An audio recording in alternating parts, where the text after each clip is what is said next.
مریم نواز شریف جو جیلی وزیر اعلیٰ پنجاب ہیں، آپ نے ان کی آج پریس کانفرنس دیکھی اور سنی۔ میں نے ان کی پارٹی کے ساتھ دیکھے کتنے سالوں کام کیا جب میں ان کا ترجمان تھا۔ جب ارشد شریف کو اس کا قتل ہوتا ہے، اس کو قتل کروایا جاتا ہے، تو اس وقت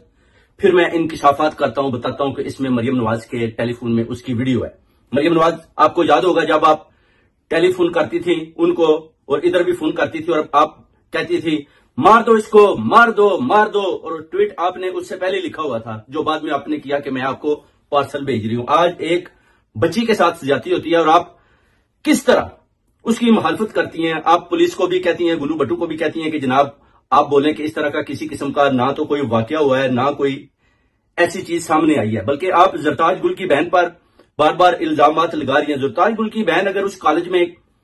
پرنسپل ہے یا ٹیچر ہے، کچھ بھی ہے، تو وہ بڑی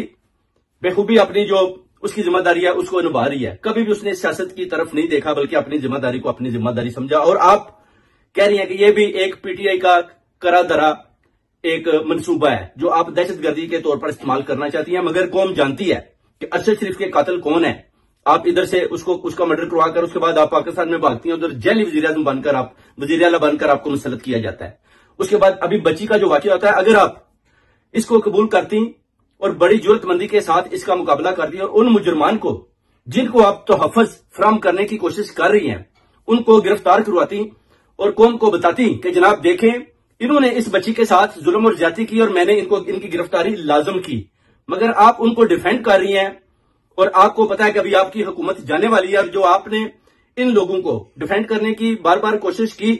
وہ بھی لوگوں کو پتا ہے کہ آپ کا جو کام ہے وہ کیا ہے، بلکہ آپ کو ڈیوٹی دی گئی ہے وہ کیا ہے، مگر آپ اپنی ڈیوٹی کو صحیح طریقے کے ساتھ نہیں نبھا رہی، بلکہ آپ بار بار ان الزامات کو پی ٹی آئی والے لوگوں پر لگا کر اس بچی کے واقعے کو مولڈ کر کے کسی اور طرف لے کر جانا چاہتی ہیں۔ مگر اوورسیز کمیونٹی اور سید تسنیم حیدر یہ جانتا ہے اور پوری قوم بھی یہ بات مانتی ہے کہ آپ نے جو کارنامے انجام دیے، اس کے علاوہ اس بچی کے ساتھ جو زیادتی ہوئی اس کی مخالفت کی، نفی کی، اور آج آپ نے پریس کانفرنس کر کے یہ ثابت کر دیا کہ مریم نواز اپنی قوم اور عوام اور ان بچیوں کے ساتھ نہیں کھڑی۔ اگر آپ اس بچی کے ساتھ کھڑی ہوتی اور اس واقعے کو آپ بیان کرتی کہ ہاں ایسا ہوا ہے اور میں ان لوگوں کو ان کے انجامات پر پہنچاؤں گی، تو پھر لوگوں نے آپ کا ساتھ دینا تھا، مگر آج آپ نے